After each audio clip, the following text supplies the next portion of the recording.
It's Wednesday, February 21, 2024. I'm Albert Mohler, and this is The Briefing, a daily analysis of news and events from a Christian worldview.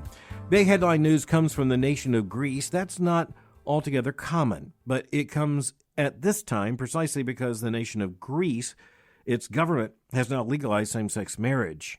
And in so doing, it becomes the very first country in the Orthodox-dominated world to take this legal step of legislating approval for same-sex marriage.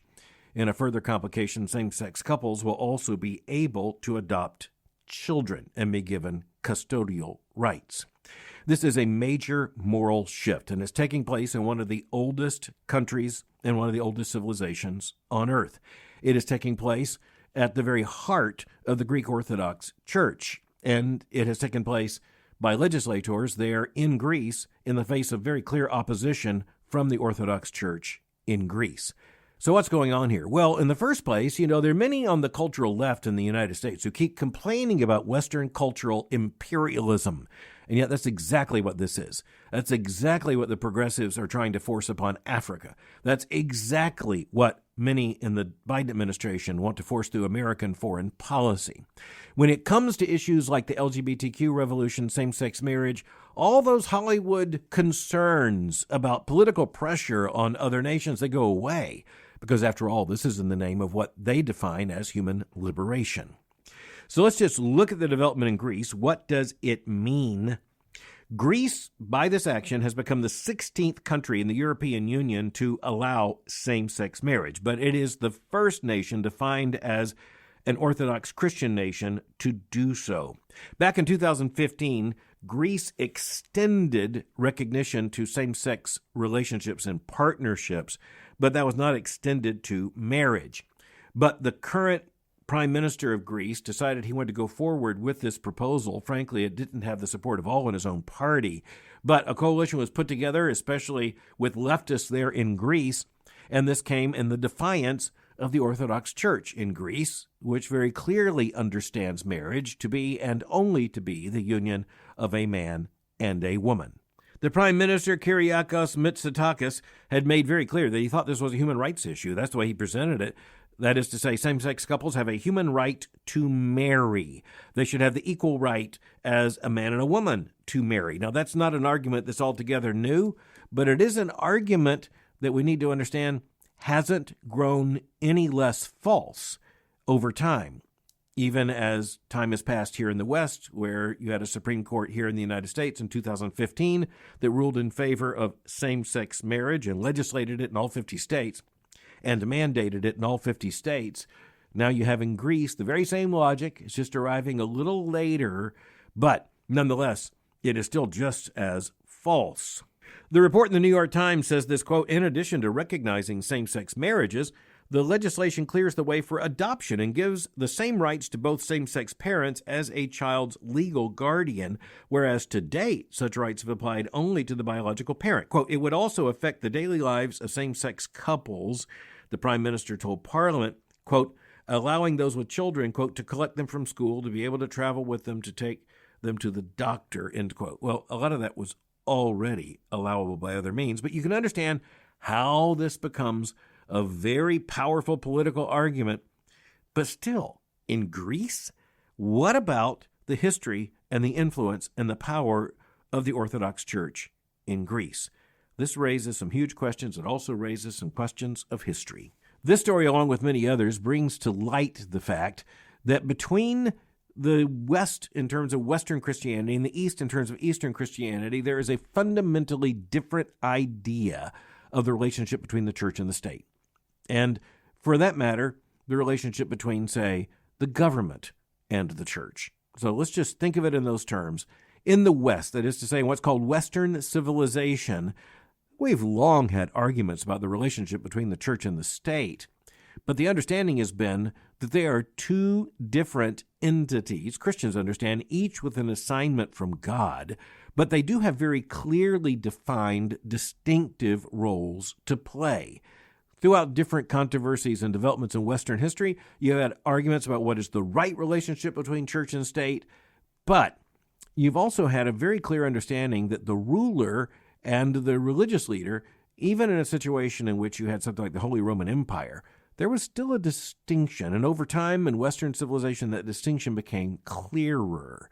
But in the lands dominated by Eastern Orthodoxy, it's a different picture. There, the relationship between the church and the state is described as symphonia, and that means moving together, common action.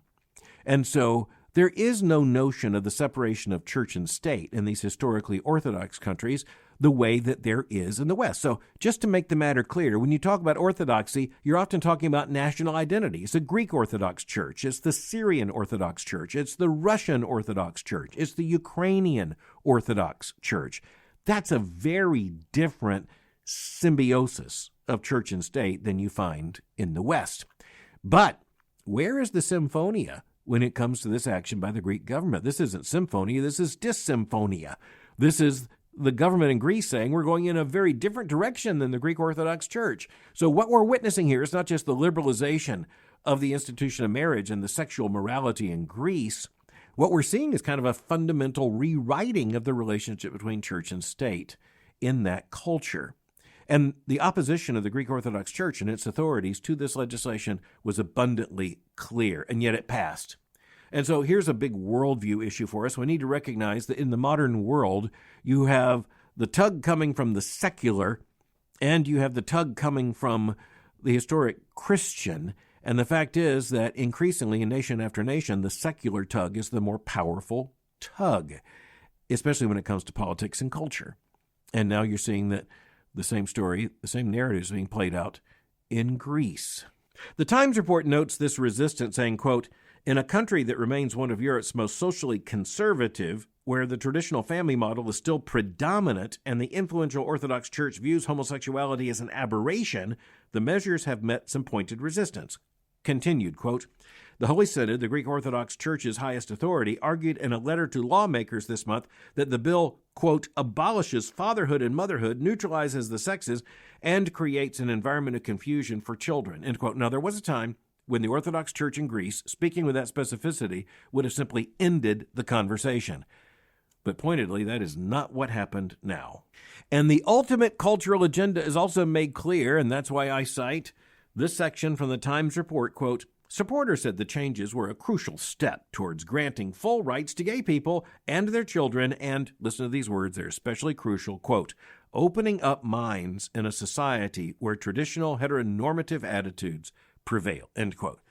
And so an affirmation out of the blue with astounding honesty telling us that the real agenda is to simply change the way the people think about the most basic issues, right down to heteronormativity. And if you have to have that defined for you, it's probably already too late. But next we're going to shift from Greece to Manhattan, right here in the United States of America. A really big development that made salacious headlines. Sometimes those headlines don't point to something important. I think in this case they actually do. And a part of this is because the story evolved over just a few days. So let me just tell you how the story broke.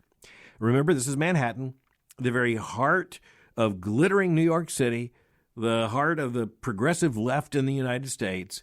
And at the heart of the city, of course, are some very famous, very historic churches, the most famous of them being St. Patrick's Cathedral, right there in the heart of Manhattan. So what happened at St. Patrick's in recent days? Well, it was a funeral. But the story broke in the New York Times with the headline, "Celebration at St. Patrick's for a Transgender Activist." The subhead, "Funeral held at Cathedral where activists protested the church's stance on AIDS." Liam Stacks, the reporter, and he tells us that the pews of St. Patrick's Cathedral were packed last week, quote, "for an event with no likely precedent in Catholic history, the funeral of Cecilia Gentili, a transgender activist and actress, former sex worker, and self-professed atheist, whose memorial functioned as both a celebration of her life and an exuberant piece of political theater," end quote. And wow, was it all of that and more. There are several reasons we need to talk about this, and the magnitude of it's part of it. You're looking at something big enough to get this kind of headline in the print edition of the New York Times. Stack reported, quote, "Over 1,000 mourners, several hundred of whom were transgender, arrived in daring outfits, glittery miniskirts and halter tops, fishnet stockings, sumptuous fur stoles, and at least one boa sewed from what appeared to be $100 bills. Mass cards and a picture near the altar showed a haloed Ms. Gentili surrounded by the Spanish words for transvestite. I'm just going to euphemize the next word, prostitute, blessed and mother, above the text of Psalm 25, end quote. Wow. So, I'm old enough to remember when St. Patrick's Cathedral was famous for something else, when St. Patrick's Cathedral was the very symbolic heart of Catholicism in New York City, particularly of immigrant Catholicism and specifically of Irish Catholicism. After all, St. Patrick, it was a veritable, indomitable, unmistakable symbol of Catholic pride in the United States. And a succession of Catholic cardinal archbishops stood in that cathedral and very bravely held forth against the LGBTQ revolution, sometimes right down to the point of having gay protesters in gay pride parades outside the cathedral and protesters who even invaded the cathedral. Now, Cardinal Dolan, the current Cardinal Archbishop of New York City, has himself been pretty vocal on these issues, and this headline appeared to be a surprise and an aberration because you wouldn't expect that St. Patrick's Cathedral and the authorities of the cathedral and of the diocese there in New York would have allowed this kind of celebration, which, quite frankly, can only be described as bacchanalian and pornographic. It was not only in violation of the official teachings of the Roman Catholic Church, it was pornographically so. And as a matter of fact, the situation was so extreme, so sinful, so blatantly violative of Catholic principles and Catholic dogma that the Archbishop ordered that a mass of reparations be told, basically in order to cleanse the cathedral of the scandal.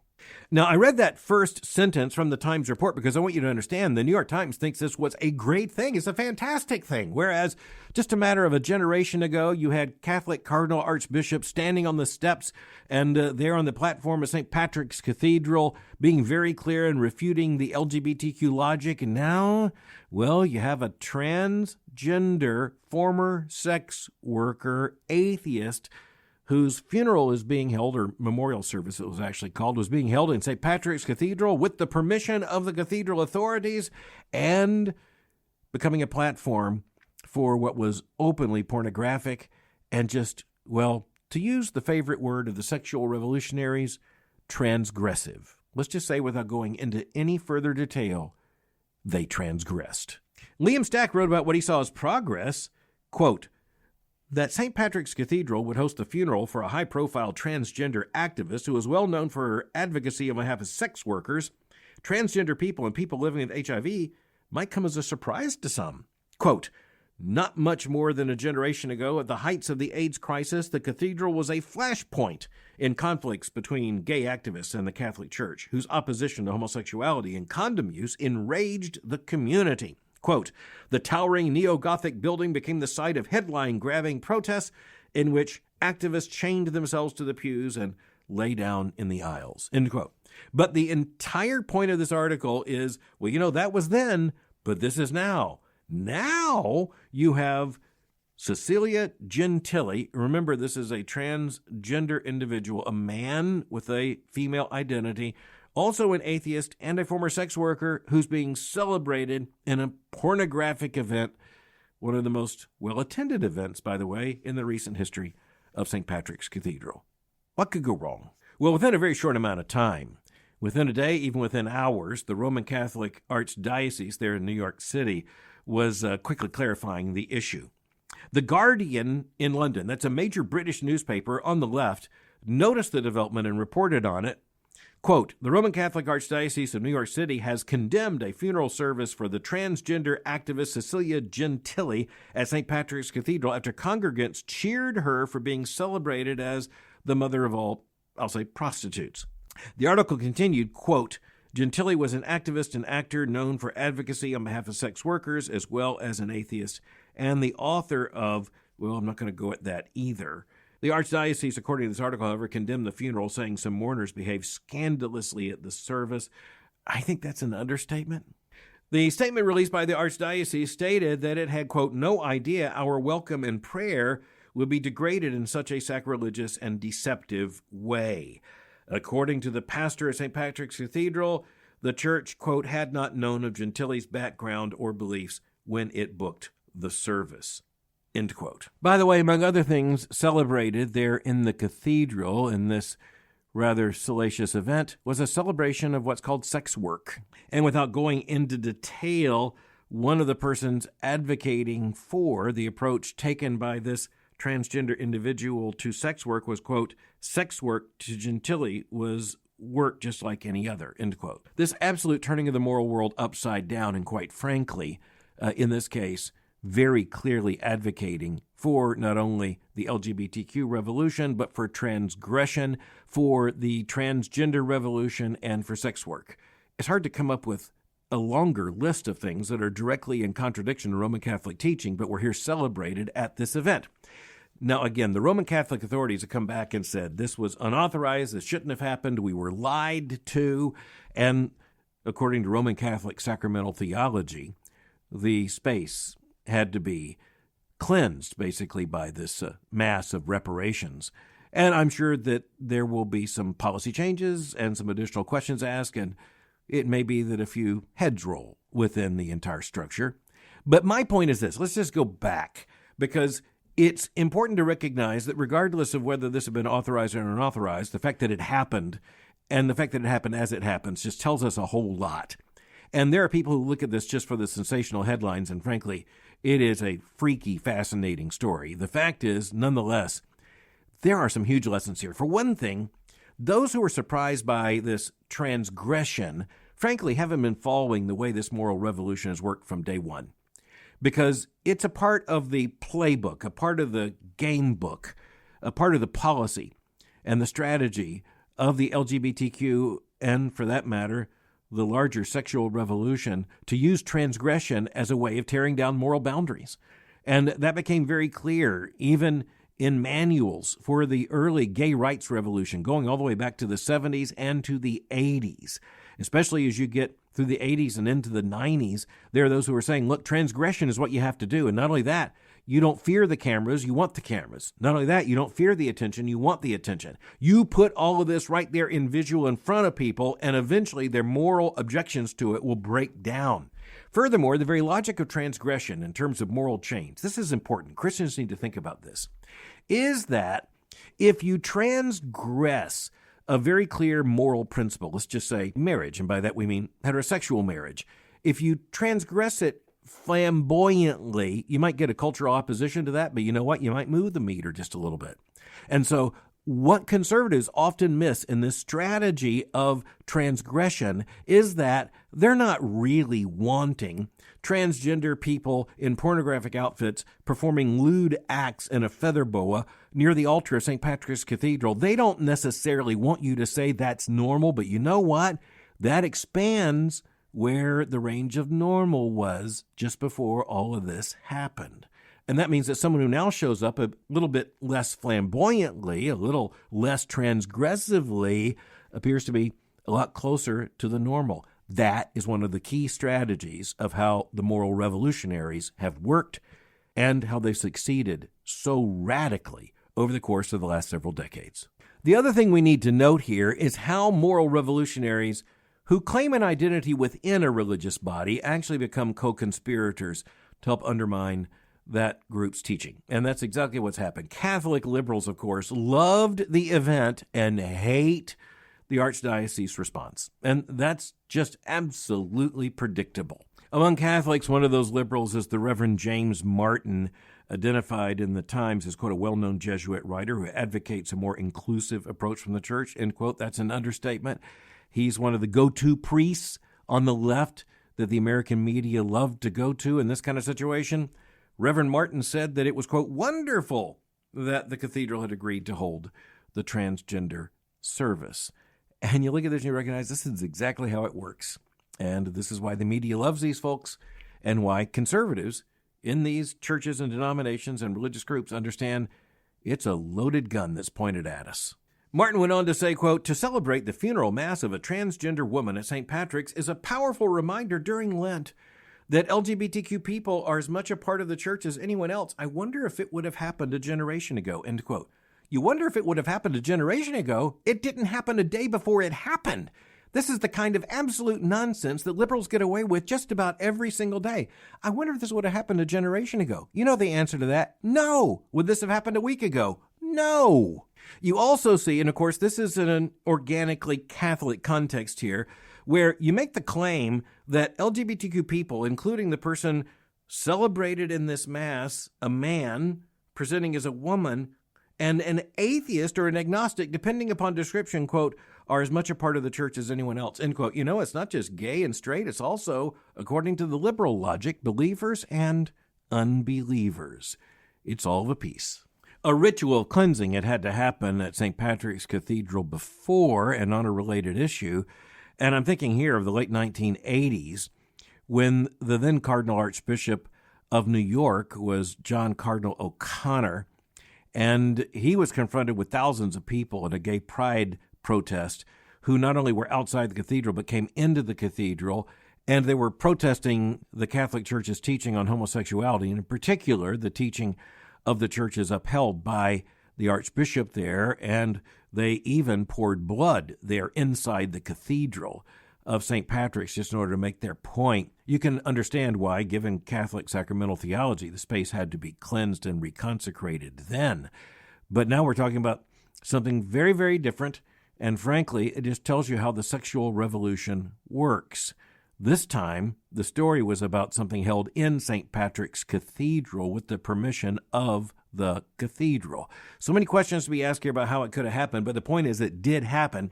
And the point is that it revealed the strategy of transgression, and it also reveals another strategy of the left. Even when you don't have what you claim you have, continue to claim it in order to change the narrative understood by the public. So in this case, you're going to have the LGBTQ activists who are going to be talking about the massive crowd in the cathedral. They're not going to talk about the Catholic authorities apologizing for the event ever taking place in the first place. No, this is how the game is played. And if you're talking about where the game is played, well, per square inch, it's hard to imagine it's played out any more intensely than what you see in a place like Manhattan. But as we conclude, we just need to do a bit of reality therapy for Christians, because we have to think about and talk about these issues. And we often have to think about them and talk about them, even as we're citing official reports, research, media reports. And that means that at times we just have to come back and be honest and say we need to do a little bit of clarification here. When you have pronouns used, such as used in the media reports about this funeral or memorial service in St. Patrick's Cathedral, if you're going to quote the article, sometimes you have to quote the language they use, including the pronouns. But let's just remind ourselves, as Christians, we are obligated to an organic, objective understanding of human gender, which means we're talking about male and female, created he, them. And that is not something that is plastic or susceptible to change or transformation. From time to time, we're going to have to talk about these issues, and we're going to have to even talk about how we talk about these issues. And even as we seek to speak about all human beings with appropriate recognition of human dignity, we can't talk about all gender claims with any equal concern or respect, even for plausibility. It's also important that we speak to one another, we speak to ourselves, frankly, and we speak in public and in private in such a way that we have to continually ground ourselves in ontology. That's a big theological word for being. That's reality. That's truth. And we come back and say, when God said male and female, he created us, those are constant categories. And even as the world around us is showing its rebellion by playing with all these categories, and frankly, doing so in ways that will lead to grave human injury, we have to be the people who sometimes have to clarify a conversation and say, okay, here's how it works. Male and female continue as male and female. And by the way, that also only makes sense if we keep our story, our theology, our worldview, and our language straight inside and outside of the cathedral. Thanks for listening to The Briefing. For more information, go to my website at albertmohler.com. You can follow me on Twitter by going to twitter.com/Albert Mohler. For information on the Southern Baptist Theological Seminary, go to sbts.edu. For information on Boyce College, just go to boycecollege.com. I'll meet you again tomorrow for The Briefing.